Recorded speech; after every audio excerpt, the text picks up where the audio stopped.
بسم الله الرحمن الرحيم الحمد لله رب العالمين وصلى الله تعالى وسلم على سيدنا محمد وعلى آله وأصحابه أجمعين أما بعد.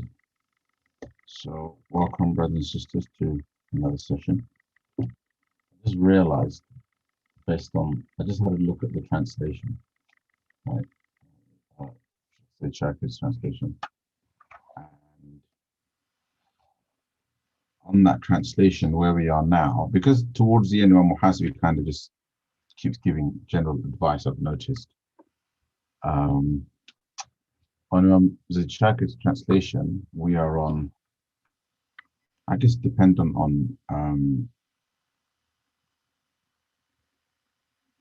how much commentary, etc., that happens. We've got hardly anything left. This is where we are. I don't know if you guys can see that. So basically, we've done all of that. We have from page 197 to 224 left. This is based on the commentary. So yeah, we're almost actually finished. SubhanAllah, I can't believe it. It's actually a short text, but it's so packed, so dense in terms of things, points of discussion. If you want to do it, I mean, we could just read it and translate it, but that's not the point. But yeah, so it's pretty dense, and therefore,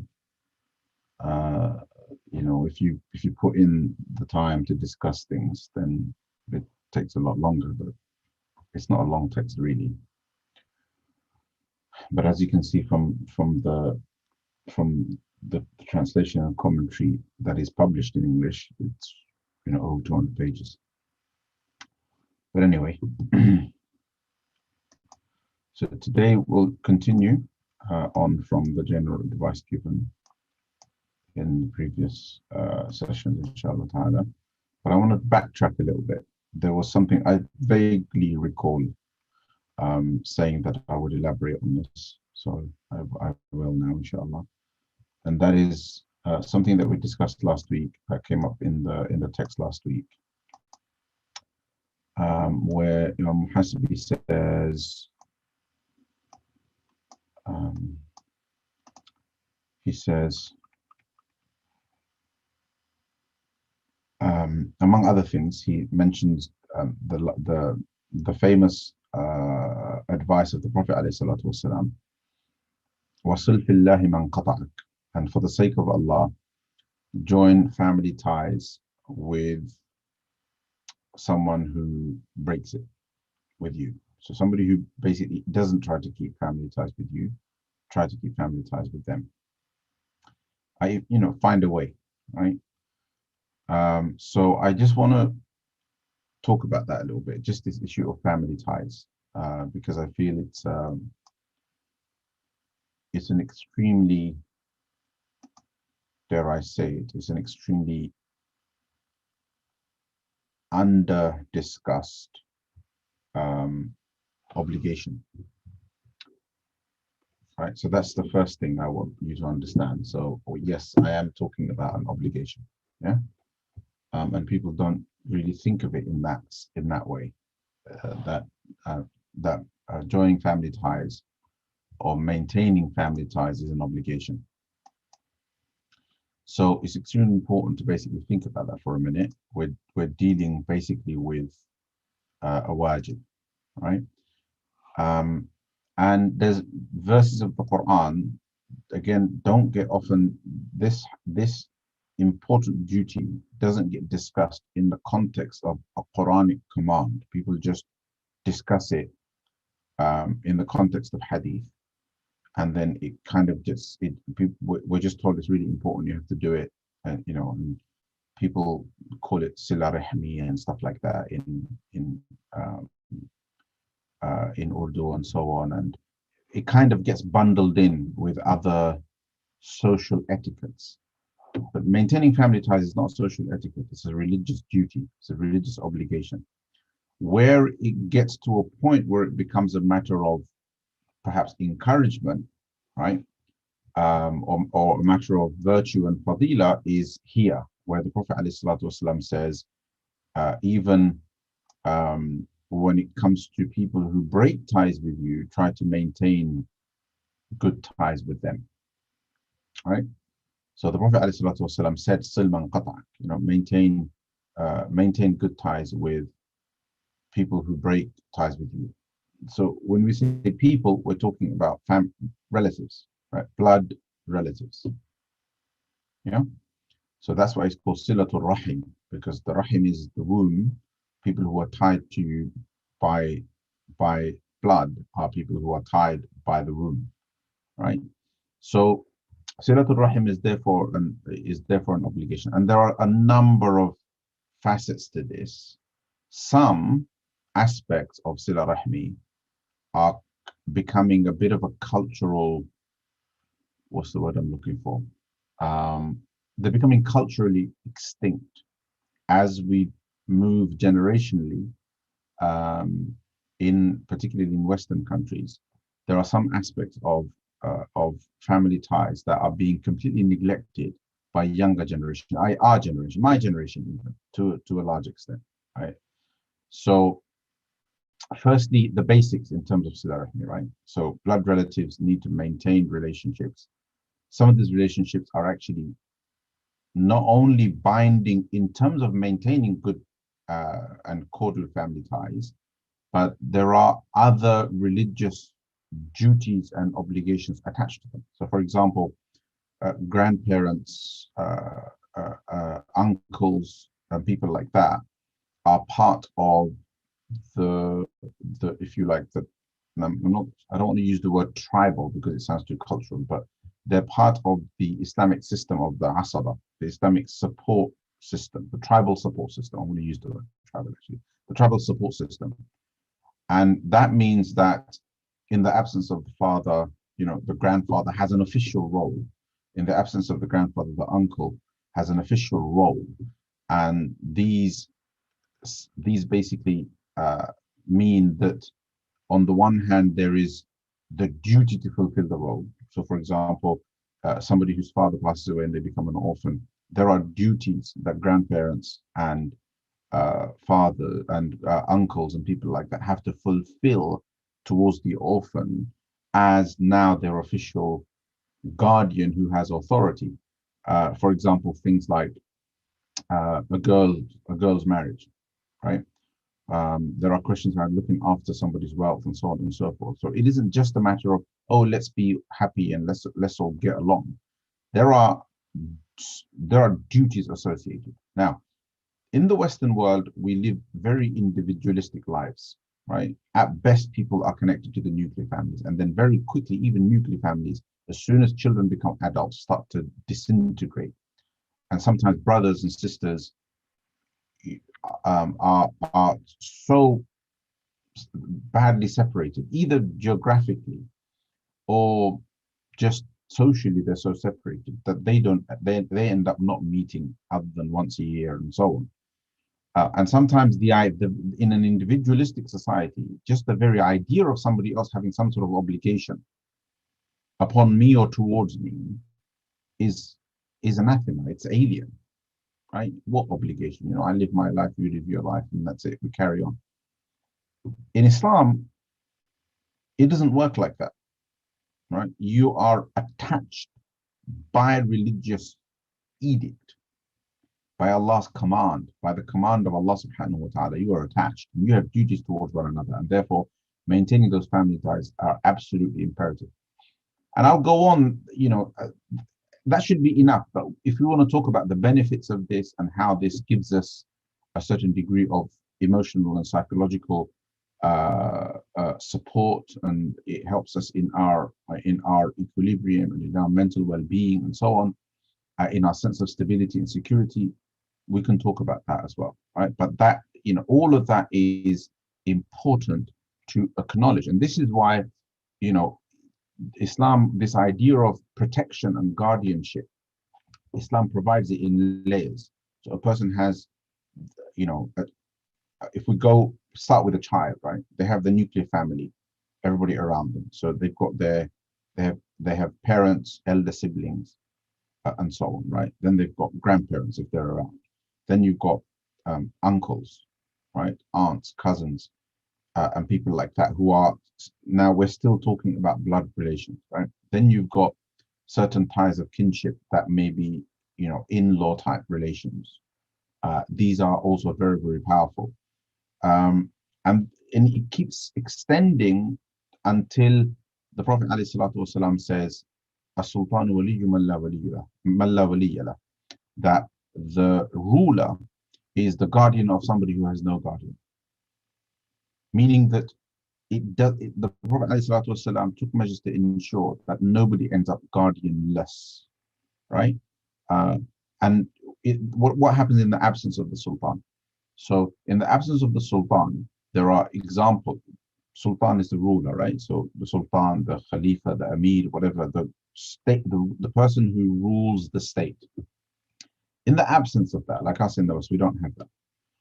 Where necessity has dictated something, we've tried to dig into the fiqh books and find alternatives, like Sharia councils, right? A lot of people take Sharia councils because they don't know, as some sort of service, right?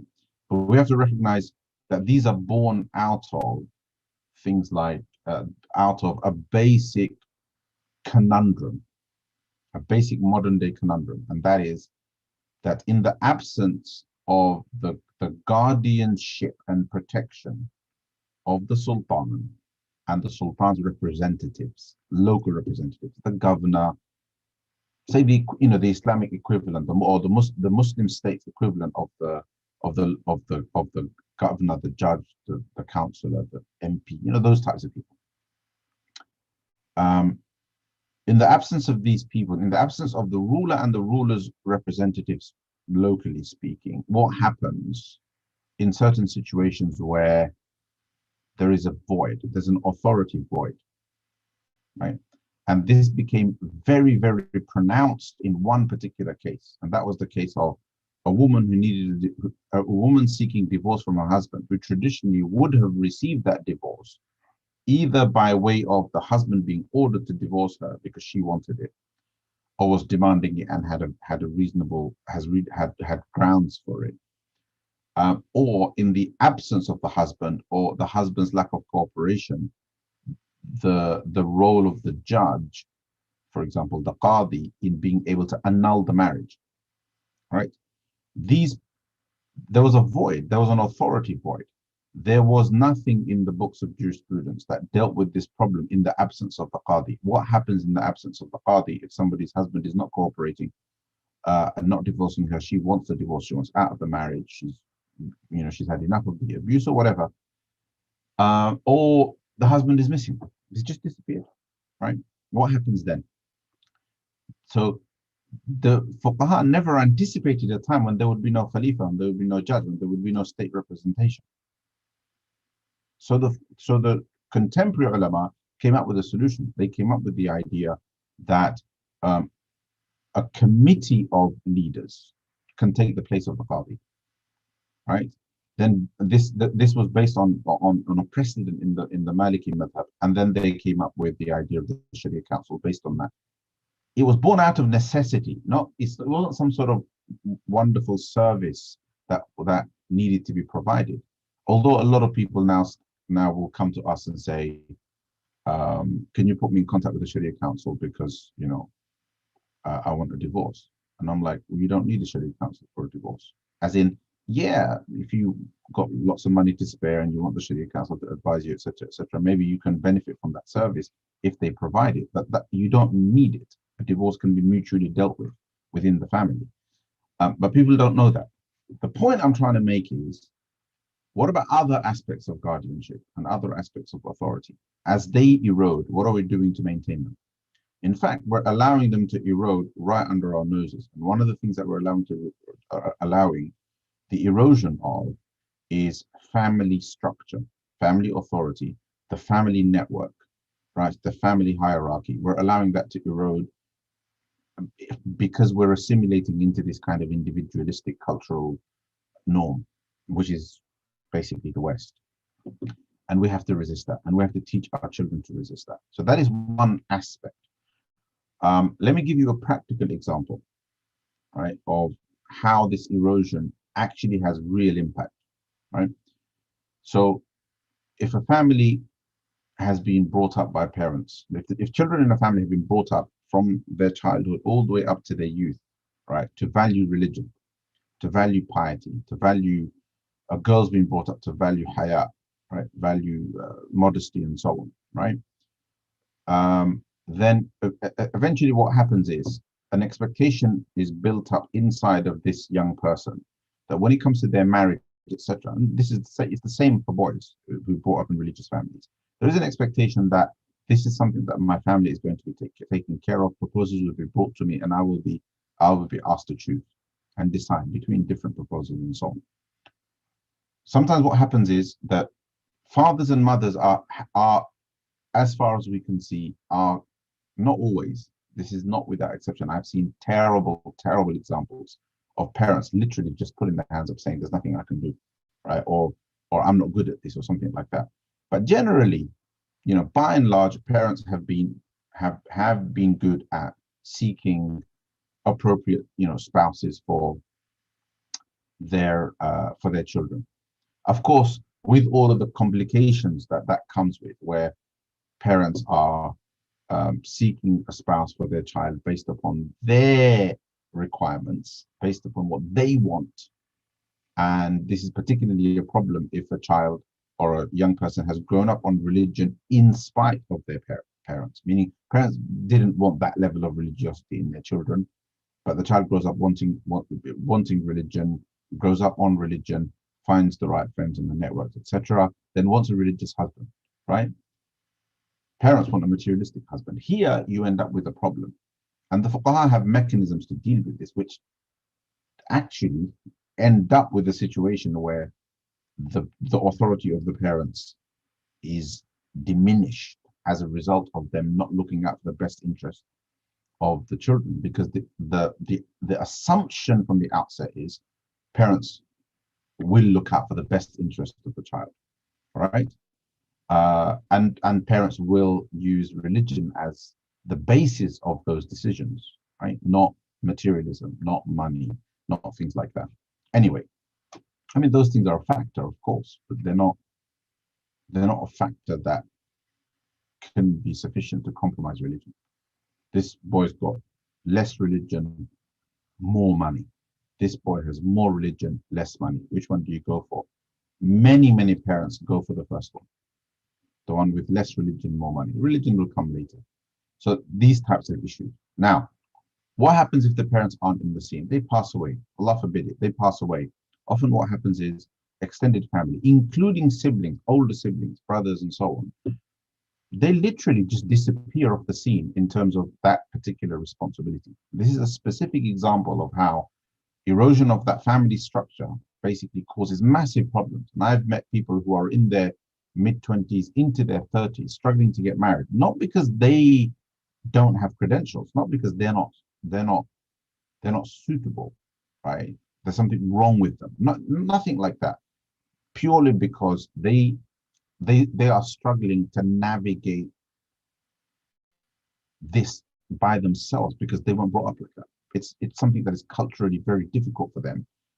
It was always something that was supposed to be done by the family, and now parents are either elderly and so on, but other people in the family are not taking that responsibility, right? So that's one example. Another example, and you can have more examples, but this is an example I always give because this problem always comes to my doorstep, right? People complaining, like nobody's taking this responsibility on my behalf. I'm having to look for myself, and I don't like it. I'm not comfortable doing this, and so on. And they're finding it difficult. By the way, the same thing happens when marriages break down, right? Family members, relatives, particularly, if you like, sometimes the elderly don't know what to do. They just don't have the strength and the power to do it. Brothers don't want to get involved, older, younger, And guardianship, let's face it, right? In Islam, the guardianship system is a protection for women. It is a protection for women. That is how it works. That's the system. You want to be a man, you protect your women, right? If you can't protect your women, you might as well not be. You know, I'm speaking to the men who might ever get to watch this, right? If you can't protect your woman, you're not a qawwam. You're not a qawwam if you can't protect your women, and that's not your wife. It's not. I mean, it's not just your wife, right? It's your wife, your your mother, your sisters, the women who are under your guardianship, right? And it may be suddenly, unexpectedly, somebody who you didn't think was in your guardianship because they always had a guardian, but suddenly now you're an uncle, it's your niece. Now suddenly you're the guardian because your brother's passed away, right? These are not responsibilities you can escape from because they're obligations. They are religious duties. If a person does not fulfill them, they are sinful, and they are actually negatively impacting somebody's life if they do not fulfill those responsibilities or force that person to do things for which they may be sinful. The burden of that sin also falls on that guardian. Okay, so that is one example which both manifests itself in negative ways, both at the time of marriage, but also at the time of breakup. Sometimes when divorces happen, etc., etc., girls are left fending for themselves against abusive husbands and families with no guardians to fall back on. The guardians are like, there's nothing. What can we do? What can we do? Well, what would you do if it was your daughter? Right? So these are issues. So you know, and don't like sometimes the response I get to this type of discourse is, look, you know, Maulana Sahab, let's not talk, Sheikh, let's not talk in these terms. Society is moving on. People can take care of themselves. There's marriage websites and stuff like that. This type of talk is nonsense, simply because there's a reason why certain things are obligatory. There's a reason why Allah subhanahu wa ta'ala structured the Sharia in terms of the social rulings in a particular manner, because Allah subhanahu wa ta'ala, Allah doesn't want you to tolerate that change. Society has moved on, it's the modern age, things are different. No, the reason why those ahkam exist is because you're not supposed to change those things. You're not supposed to allow those things to change, right? We're not supposed to ask questions like, okay, if society has moved on and now women are much more free and working, and women also taking care of their families, etc., etc., can we now say that a man and a woman's inheritance should be the same? No, we can't say that. What you're supposed to do is fix the problem in society so that that balance comes back, so that men fulfill their role as men, right? And that they are the ones that are primarily responsible for the family's livelihood, and that a woman becoming primarily responsible for the family's livelihood is an exception to the rule, not the norm, right? In a situation where a woman has a productive profession or something that is beneficial to the community, she can work. This, what I just said, does not preclude a woman working or earning. That's never been the case. Khadija radiallahu anha earned, but it is not her primary role, and nor is that a duty upon her in order to make a contribution to the family. This idea of the 50-50 contribution, right, in the household and stuff isn't meant to be the norm, it's meant to be the exception. We're making it the norm. Oh, it's okay. And then the question comes up, oh, we've all been 50-50 in everything, but shouldn't it now, this is how it is for girls, shouldn't inheritance be 50? No, the problem, the inheritance law isn't the problem. The way you have accepted, so the way you have assimilated into an alien set of social norms, that's the problem. That's what needs fixing. So similarly, oh, girls, things have moved on now and girls can fend for themselves, blah, blah, blah. They're all empowered. It's the age of feminism, blah, blah, blah, blah, blah. No, that's what's wrong. The expectation in terms of the duties, in terms of family and the duties that are placed upon members of the family, and the whole idea of guardianship, and yes, male guardianship, that doesn't change. Society has to be reformed to become compatible, to fall back in line with that. That everything's basically getting skewed. There are sometimes jurists are forced to make certain allowances. that is not an excuse to normalize something that actually isn't. There is a way in which Islam wants society to be, right? You can call that Islamic culture or Islamic society. There is a way in which it wants it to be, meaning that if a society was constructed on the basis of Islamic values and Islamic principles, it would be a certain way. There would be certain features in that society, right? The modern notion of equality between genders and etc., and some of the things that have been forced through because of the feminist narrative is not what an Islamic society would look like, right? Men and women kind of women pushing for equality with men in the workplace, etc., is not what it would look like. Women would be primarily taking care of the family, but with the option of other roles if those roles are productive in society. They wouldn't be competing, right? Because Allah forbade it. Allah said, وَلَا تَتَمَنَّوْا مَا فَضَّلَ اللَّهُ بِهِ بَعْضَكُمْ عَلَى بَعْضٍ. Those things that Allah has graced each of you over the other, meaning Allah has graced men with certain things and graced women with certain things, certain duties, certain rights, certain obligations, right? Don't desire them. Don't desire the things that Allah has graced each of you unique to the other or unique from the other. Allah has forbidden it, subhanahu wa ta'ala, in Surah An-Nisa. So this is a thought, right? So again, this whole idea of family structure and so on isn't just about, oh, yeah, these are options. No, they're not. So think about that as, I don't know where you are in your places, right? So if you're raising a family, think about that. So my great challenge, alhamdulillah, my father brought us up along those lines. Now my great challenge is to make sure that my children are brought up with those values so that it continues. That is the duty of every single parent, right? You don't pass these values on to your children, there's a problem. Now let me explain, and it doesn't matter if this takes up the whole class. Now, another manifestation that I really, really want to talk about, I actually was going to do a separate video on this, but it's come up, and that is the issue of elders not passing on the responsibility of taking care of poor relatives. So we've got this issue of silatul rahim, right? Maintaining family ties. And that has different manifestations. It takes on different forms. With some people, it's just a matter of maintaining ties, as in just keeping an eye on one another, looking out for one another, being good to one another, etc., etc. But in some situations, it's actually looking out for one another to ensure that the other person is protected, taken care of. Okay, and sometimes people have blood relatives who are poor, whose parents have taken care of them their whole lives, especially those of us in the West, right? Those parents become elderly or they pass away, and then that's it. It's over. Their children take absolutely no interest. And this is unacceptable. And there are other issues here.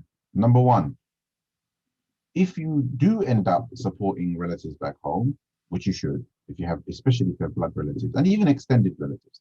And of course, as you know, the Sharia says that these people who are related to you, right, even if they're extended relatives, they have a greater right over your sadaqat, over your giving, over your charity than anybody else. I don't care what the priority is, excluding perhaps immediate emergencies, right? They have a right to your donations more than anybody else. And until they're taken care of, you don't give your money anywhere else. You take care of them first. You've got a bit of money, you want to give it away. The first thing you have to ask yourself is, do we have any relatives who need this? Right? And when it comes to these people, it's not you giving charity to feel good about yourself. No, it's you doing your duty. They have a right over it.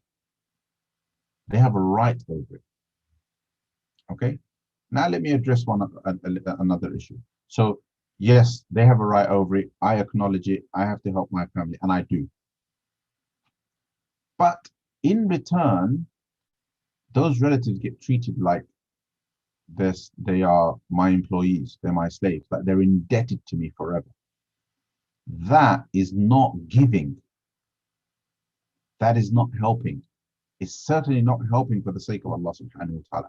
That type of giving gets no reward. There's no reward. Yeah, you're doing your job, etc. So maybe some aspect of the obligation is being fulfilled. There's no reward in it because Allah subhanahu wa ta'ala warns against destroying our sadaqat bil manni wal adha. Allah subhanahu wa ta'ala says, O believers, ya ayyuhalladhina amanu, la tubtilu sadaqatikum bil manni wal adha. Do not nullify, i.e. completely destroy. Do not nullify your sadaqah by reminding people of your favor upon them. You're not saying to, like we've been helping you out all your life. How much more are we going to help you? Finished. That's all of your sadaqah gone, wiped away.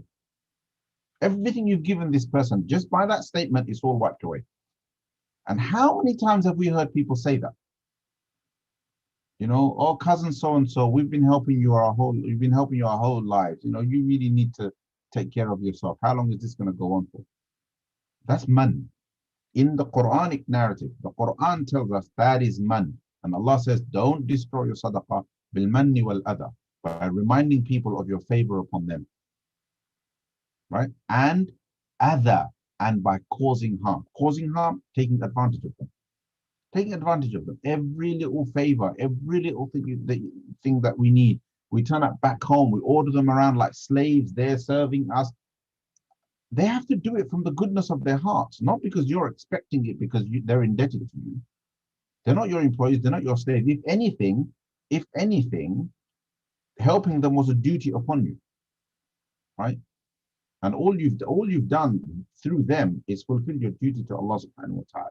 It's really important. I'm speaking about this because I see this everywhere, like in my extended relatives everywhere. Even when people are helping out, there is this tendency to just almost deliberately make people feel indebted to us. That is not the way. And it's not very empowering either. You can say to a person all you like, maybe you should I'll give you some money and maybe you should go and find yourself a job, etc., etc. But if you're keeping them in the way because they feel they're psychologically weak, they feel inferior because they're poor and etc., etc., right? And then people are speaking down to them, not kind of raising them up and empowering them and so on in the way we talk to them and in the way we treat them. They're not going to come out of the cycle of poverty, right? We're not giving them the confidence that they need, and that's part of that responsibility. As I'm not talking about, when this isn't you taking, this isn't you adopting an orphan in some distant land. This could be your cousin. I have first cousins, right? I have first cousins, a ton of them, right, back home. And sometimes it's difficult to get everybody to understand, hello, like if they can't make ends meet, it's our duty to help them. That is difficult for people to digest. And 10 pounds goes a long way for them. 20 pounds goes a long way, right? So there are a number of issues that I've highlighted, right? So one, elders need to pass on these responsibilities to youngsters, making sure that they are taking part, not only that, but taking responsibility. I recently discovered that there were people, like I know, I'm in my 40s, but I did grow up here in this country. So I'm culturally, I'm no different to most in terms of, I'm not born here, but I was only 3.5 when I came here, right? So culturally, I am a kind of assimilated immigrant in terms of growing up here, being educated here, etc., etc. But it's because of religion that I found I took an interest in family, but also because of upbringing. And I pretty much know who 90% of my relatives are, right? Here and back home. Yeah, like extended and beyond extended, right? I know them. But I expect everybody to know first cousins, like mothers, sisters, children. Fathers, brothers and sisters, children, mothers, sisters and brothers, children, that kind of thing, right? First cousins. Yeah. Direct relatives like your parents, uncles and aunts. Yeah, like basically your grandparents, brothers and sisters. You understand what I mean? I expect people to know who these people are and maybe have a phone conversation with them every once in a blue moon, maybe once a year, right? Came to realize that families, like parents, were not even telling their children who their cousins are. Like they don't know their names. And the irony is they know all of their cousins here. It's the same cousins. Same cousins. Mother has two sisters, one here, one back home. Right? They know all of their cousins here, speak to them regularly, all chummy on the same WhatsApp group, etc., etc. We have WhatsApp, we have Telegram, but the cousins from over there, your mother's other sister's children, don't know them, don't know their names, haven't spoken to them ever. What's the explanation? Oh, we haven't been back home. What do you mean you haven't been back home? You have to be back home in the modern era to know your relatives. Think about this. I mean, how is that acceptable? And how are these guys ever going to be available to help them? And they're poor. They're poor. Right? But I'm going to sponsor an orphan in Palestine. I'm going to sponsor an orphan here. I'm going to sponsor an orphan over there. You've got blood relatives who are poor, who was selling off land, selling off the cow that they need for milk for the children, right? Because they can't meet their monthly expenditure. So it's strange. It's really strange. I mean, I don't get it, but then it's really bad, basically. So this idea, the Prophet ﷺ, let's now think about this, right? The Prophet ﷺ is saying, maintain family ties with people who break it. They don't want to be your relatives. They don't want good family relations with you. The Prophet is saying, no, still try to maintain it. It's that important. And Allah subhanahu wa ta'ala says, Allah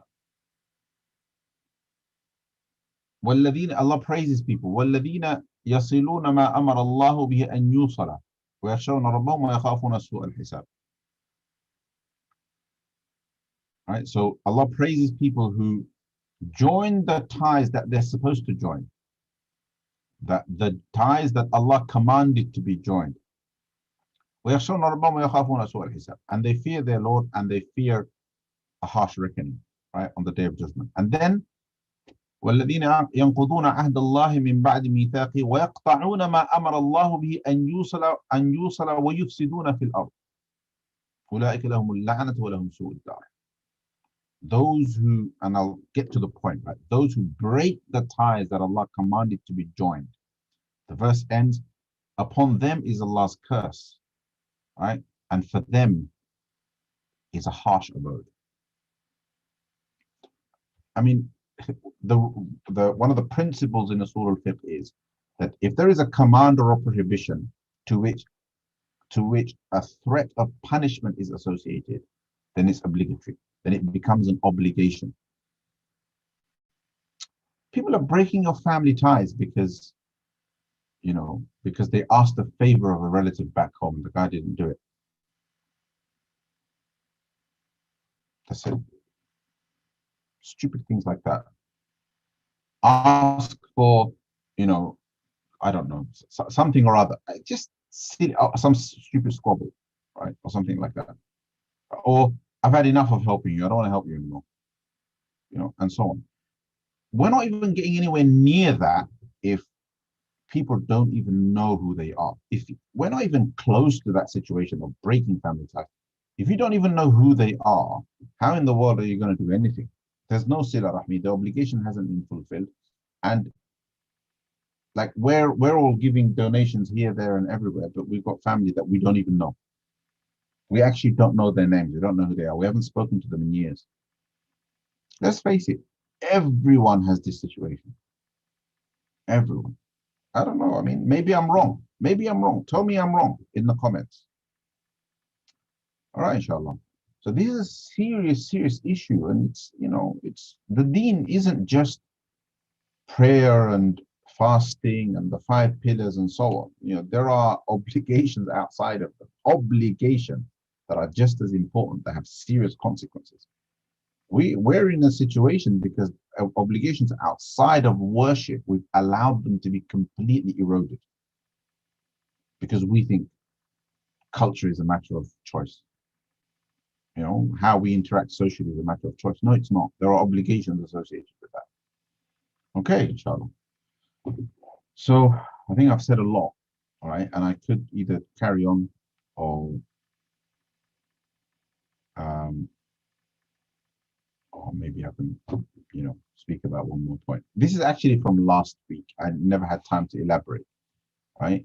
And then there's perhaps I was thinking maybe do a paragraph today, but if there's no time, it's not a problem, inshallah. What I'll do, because I think if I start looking at what questions there are, I'll get an idea of how much time it's going to take, and there probably isn't going to be much time if I look at your questions. So any comments, any questions on this? Am I onto something, or am I just speaking based on my personal experience? Like, do you guys, everybody that's in the class, do you guys know your immediate relatives back home?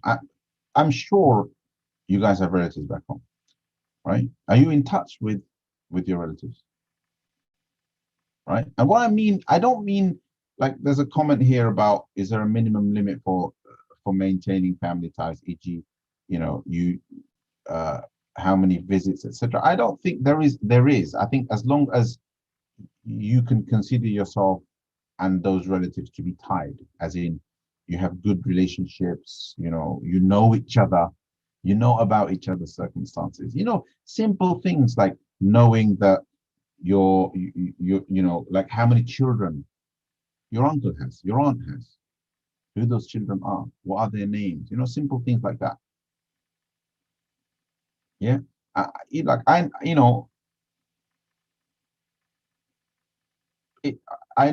that it's easier if they're close to you. If they're distant, if they're in another country, it's much harder. But that's probably where we need to make a bit more effort. And when we think about it, we suddenly realize that actually, like I'm just realizing now that there are probably young children now that perhaps some of my cousins who the last time I was visiting, they may have since got married, because I've just realized that one of them recently had a cousin that that I recently helped out, basically had a baby. I only found out because because he asked me for some help, and there's probably other cousins who I don't know. But I mean, there's like when you think about it, there's orphans there and so on. I know family members who look for an orphan to support, and it will never occur to them that there's an orphan right there, your cousin's daughter, right? And they're struggling. They are actually struggling. But somehow it's like, oh, we've supported them their whole lives. They're okay. No, they're not. How do you know they're okay? And it's not good enough for them to just be okay, right? If you are able to, if you're spending money anyway, why should they just be okay? Why don't you set them up? Right? You understand what I mean? Anyway, so let's see. Yeah, it's very interesting. Somebody's saying the culture is friends above relatives. So true. So true. I'm sorry, but I'll use my friends to help my relatives if my friends have money. And I can't support them because I don't have enough. Anyway, let's have a look at some of these. Is there a change in gender roles in the UK? Would you say with the cost of living in the UK, if both husband and wife work, that they should equally contribute to the running of the home? Well, look, there's how it should be, and then there's how necessity dictates it, right? Necessity is necessity, but remember, necessities are exceptional circumstances. So there's something that has to be right up here first. from in terms of our worldview, we can't afford a home, we can't pay our expenditure, etc., etc. So therefore, both of us need to work. That's very different to, like, we're both aggressively going to pursue a career, right? You're going to struggle bringing up your children properly if that's how it's going to be, right? And okay, maybe you'll do a good job, right? But if that becomes the social norm, then there will be children in the society who will suffer.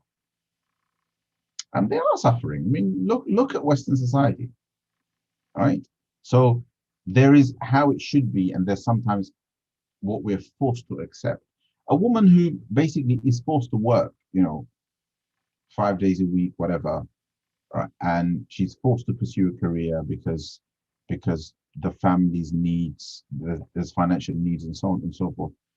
Naturally, should feel a sense of, I'm not comfortable with this. I want to raise my children.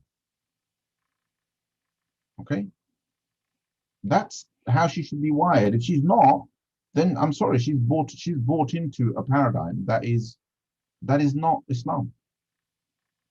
I don't care if people don't like it. That is true. That's just how it is.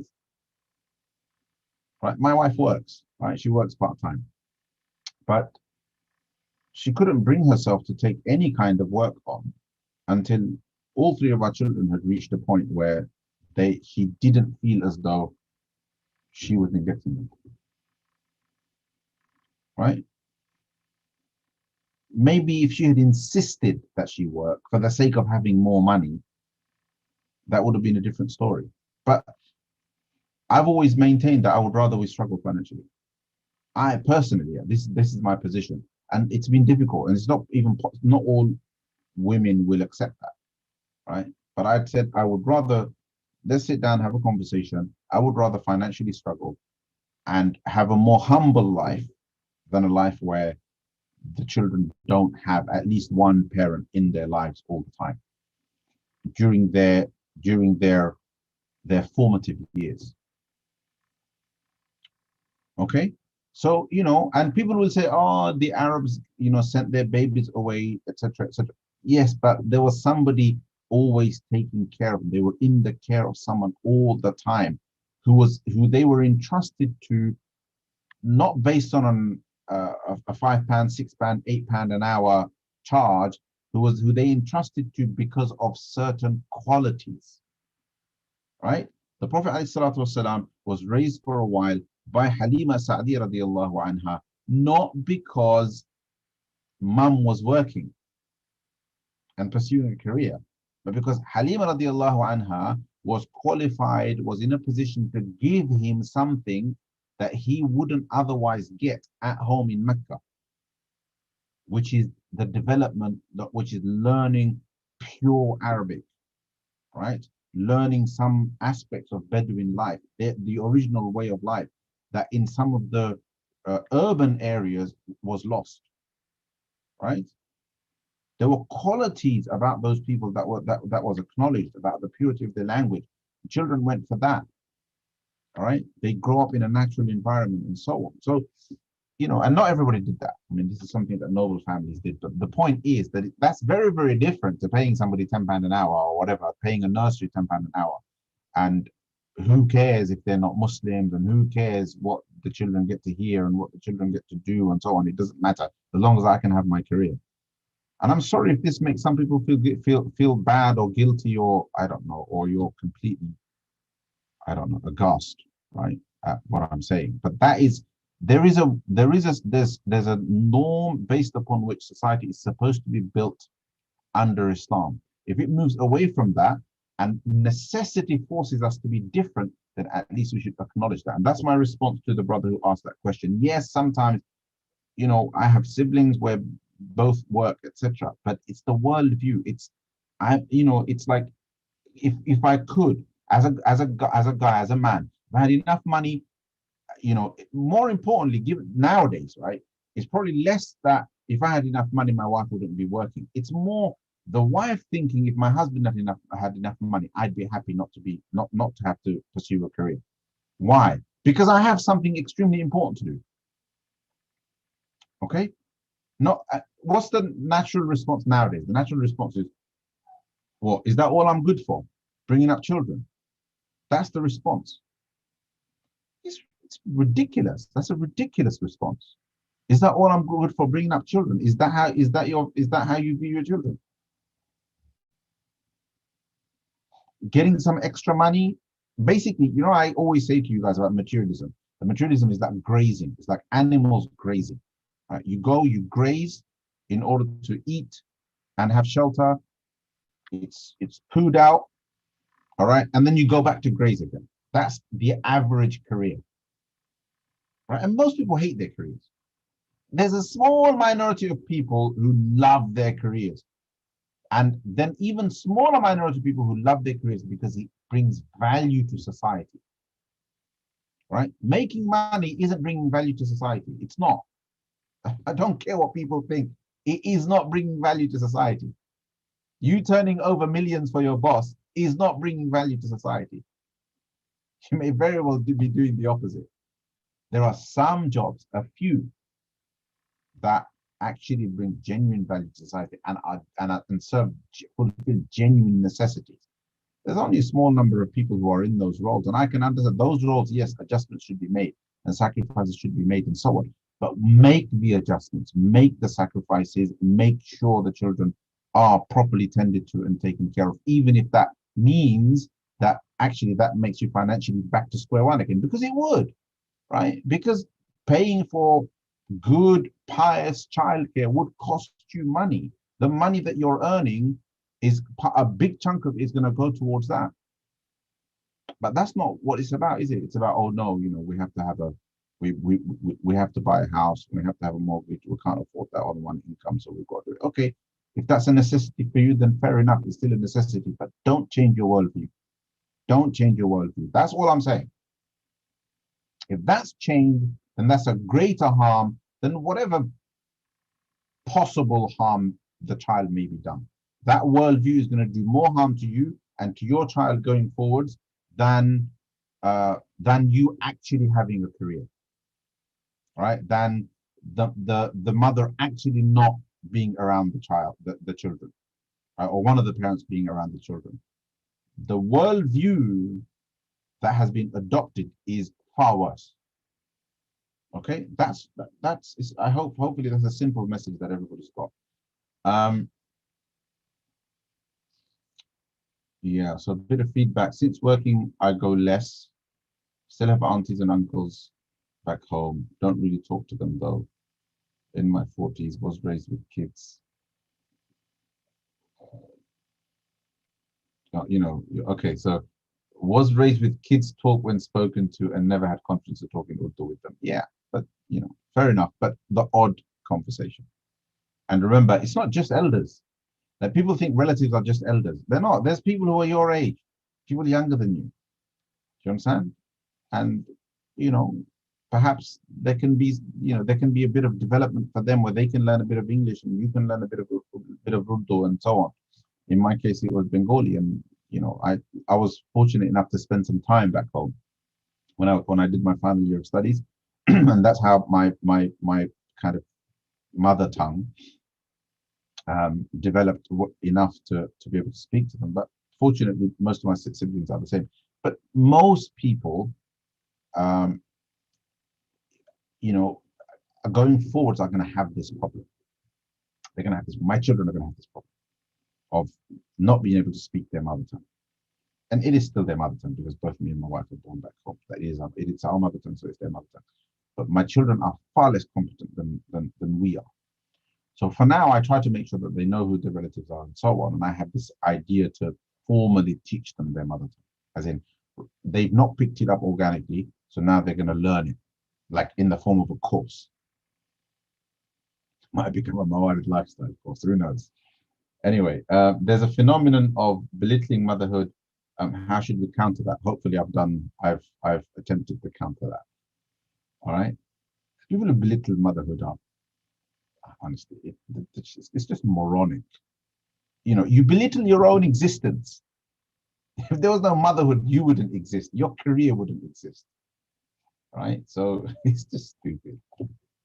And sometimes that's it. Sometimes that's all, sometimes all you can say about an idea is it's just stupid. That is it. It's stupid. And people, and because of the nature of modernity, people are willing to say, yeah, my mom she was just a mother. You know, they're willing to just completely downplay their mother's role in their life by saying she was just a mother. She didn't do anything with her life. She didn't do anything with her life. You know what? People like that level of ingratitude, do you understand? There's something wrong with their souls if you think like that. Seriously. It's like, oh, so my mom, all she did was raise her children. So somehow she's done nothing with her life. My mother, somebody who thinks like that, they deserve a good talking to. That kind of nonsense, if Muslims are adopting this, and this kind of nonsense has to stop. And we have to first, not many people are going to see this video. I'm not a popular speaker. At least you guys who are listening to this, hopefully you'll go away and reflect about yourselves and about your own thought processes and your own attitudes. Okay, how do you feel about this? I don't care about everybody. I'm not responsible for everybody. I'm responsible for the people I'm in contact with, right? I'm speaking to you. So let's forget about everyone else. You evaluate yourselves, inshallah, and then think about other people and how you can convey the message. Perhaps I've given you some things to think about that might help you do that, inshallah. It seems like there is a dire need for the re-education of adult Muslims in certain communities, within certain communities, with regards to their actual obligations, and there is a dire need for them to unlearn perceived obligations that have crept in through societal norms. Yes, and perhaps we may be able to balance things out in that way, like undo some of the kind of cultural baggage that comes from Indian culture, Pakistani culture, Bangladeshi culture, Arab culture, etc. That's got nothing to do with Islam, and then replace that with some of the things that Islam requires. But you know what? A lot of what we have adopted around, like a lot of what our elders do, right, taking care of their relatives back home, etc., etc., is spot on. It's spot on, and we need to learn from them, right? And they may not have done it knowing that this is something that Islam kind of, or they might have a simple idea about, oh, you have to take care of your relatives in Islam and so on, but they're doing it, right? And a lot of people, even if they're Islamically educated, they know it theoretically, but they're not doing it. And that's another thing to recognize as well, right? And because they come from cultures where there was more Islam, they've assimilated the right thing. That's what they've inherited from their elders and from their culture and from their society. Us, we might know what the right thing to do is, but we're not doing it because we're culturally assimilating something completely different, completely alien to what our elders assimilated. So in this, yes, but then of course there's a lot of baggage, especially around marriage and stuff like that. There's a lot of nonsense going on that we have to deal with. So someone is saying that, sorry, I deliberately don't take names of people who are posting questions, okay, because I don't know if people are going to be okay with that. So there's brothers and there's sisters and so on. So I'm reading somebody's comment. That's a sad fact of life now, where some people want a career for a feeling of personal accomplishment and just leave young kids to childcare. Yeah, it is. It's true. People have to think about how they. I'm not saying don't have a career, guys. I am not saying that. It may be necessary for you to have a career, depending on who you are and what your talents are and what you've achieved and what your education is and so on and so forth. But you have to find balance. Don't let anyone tell you otherwise. You have to find balance. You have to build the support network around you to ensure that your children do not suffer. If you happen to be one of those people who you're a doctor or you're a teacher or there's some other value that you bring to society. All right. Don't do it just for money, unless money is a necessity. In which case, inshallah, if you do it out of that necessity, you'll be rewarded for that. You'll be rewarded for that, right? There's 2 rewards for the woman that has to earn money because her husband can't. Double the reward, right? But obviously the other part has to be taken care of. And anyone who does it because they're forced to do it, inshallah, there will be a layer of divine protection over their children as well.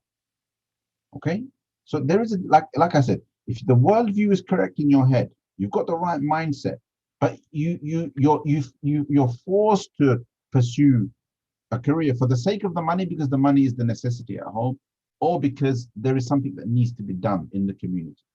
I'm not saying be used, don't do anything in the community, don't do anything in society. That's not what I'm saying. It's about priorities. It's about primary, secondary, think like that. You can fit a lot into your 24 hours but it's important to prioritize. There's your base, there's the primary role, and then there's other secondary roles that we fulfill.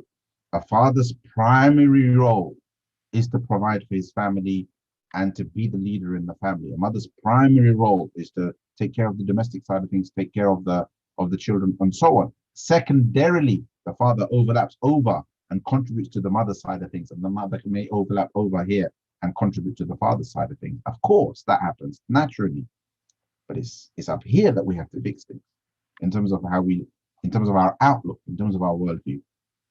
Let's take a look at something on YouTube, inshallah. Does Silat al-Rahim include prioritizing relatives for the purposes of marriage? No, it doesn't. That's a straight up answer. Does Silat al-Rahim include prioritizing relatives for the purpose of marriage? So you have a relative who could be a prospect in marriage, right? Man, woman, so you're a guy, you've got different prospects for marriage. There's a relative as well who may be poor back home, etc. Is part of maintaining family ties to consider her for marriage over somebody else? No. Because marriage isn't supposed to be an economic solution. Okay, so straight answer, no, that's not part of Silat al-Rahim. Yeah, I do like that comment. I'll repeat again about it's friends over family. I mean, it's culture over friends. I mean, one of the cool things that my son said once, I really liked it, is I said to him, you making some schools, are you making some friends at school? He's just gone to sixth one. He said, what for? It's a bit weird, actually. It's a strange conversation. But he said, what for? And I said, oh, it's normal to make friends, isn't it? He goes, nah, it's all right. I get on my studies, and so on. I don't need friends. I've got cousins, which is great. Not everybody has an army of cousins, but he has a few that are kind of similar age and so on. But I do like the fact, I don't like that, he should make friends. Of course he should. But I like the fact that, he valued family. There's people who can't stand their relatives, right? So, and it's definitely friends over relatives for them.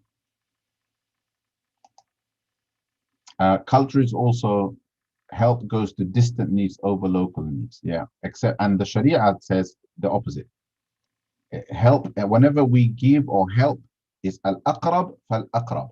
It's the closest, then the next closest, then the next closest. Both in terms of kinship and blood, also geographically, to the extent that many fuqaha say that when there are local needs, zakah cannot be sent abroad. The only time that zakah can be sent to distant places is if local needs have been fulfilled, or if there are no local needs.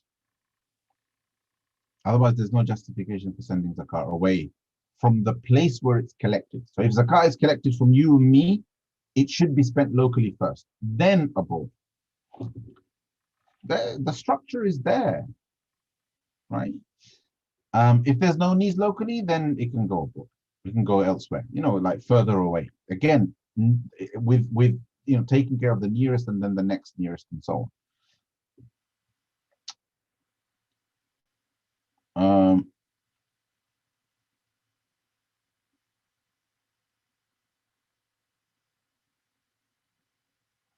Just looking at this, people don't realize when they criticize Indo-Pak culture, they follow the Western culture, which is not Islam. Yeah. I think that's an interesting point, that sometimes most people in the UK are Indo-Pak, India, Pakistan, Bangladesh, right? And between us, there's 500 million people, right? It's ridiculous. If you think about the numbers, it's quite ridiculous. Indian Muslims will tell you there's more than 200 million Muslims in India. Official figures are in the 150. So you've got 150 million there, you've got 150 million, 160, 50, 60 million in Pakistan, 140 odd million, 50 million in Bangladesh. 500 million people almost, right? I mean, 500 million if you listen to the Indian Muslims and their numbers. So it's a massive community, right? And they form the majority in most places in the West where Muslims have immigrated. So their culture is a big part of it. And there is this sense that somehow everything that we've among kind of people who've grown up in the West, us basically, that everything about Indo-Pak is backwards. It's not. Everything isn't backwards. There are some amazing things that we need to acknowledge. And there are some amazing things that our elders have accomplished. Our generation, honestly, sometimes when I think long and hard, I think, you know what, this generation is all talk and presentation, right? For the talents that we have and the education that we have and the money that our generation has, we are not even achieving a fraction of what our elders achieved, having come to a strange land, not speaking the language, with no education, especially UK immigrants, right? They were people who immigrated from Bangladesh were mostly farmers, mostly because the UK brought in immigrants for labor work, right? But these guys, they set up masajid, they set up makatib, they set up loan, they set up all of this infrastructure that we're now criticizing. Oh, it's not good enough, etc. Oh, go and fix it. This is that what they did actually was an overachievement in relation to their skills and their abilities and their financial circumstances, right? What we're doing is a gross underachievement, right? And all we do is talk and criticize. That's it.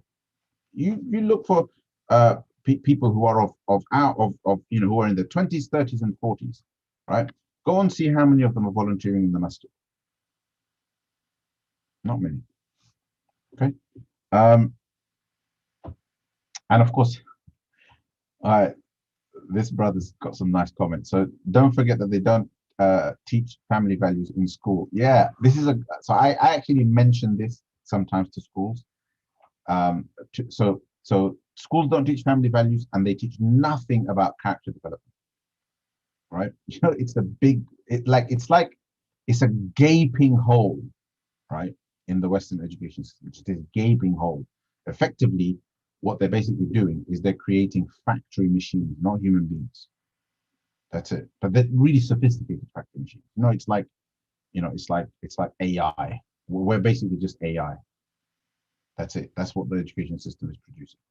We are a form of artificial. Basically, we are natural intelligence. We go to school and become artificial intelligence, right? And then we go to the workplace and work like robots for the rest of our lives. There you go. I've summarized it. Anyway,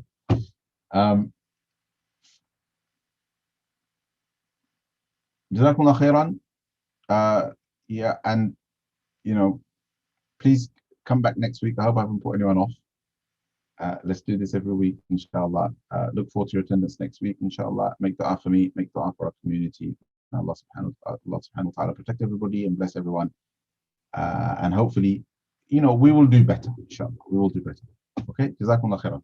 Let's stop there, and then next week I'll read the new passages. I just wanted to go back and deal with this issue of family ties. Okay, Assalamu alaikum wa rahmatullahi wa barakatuh.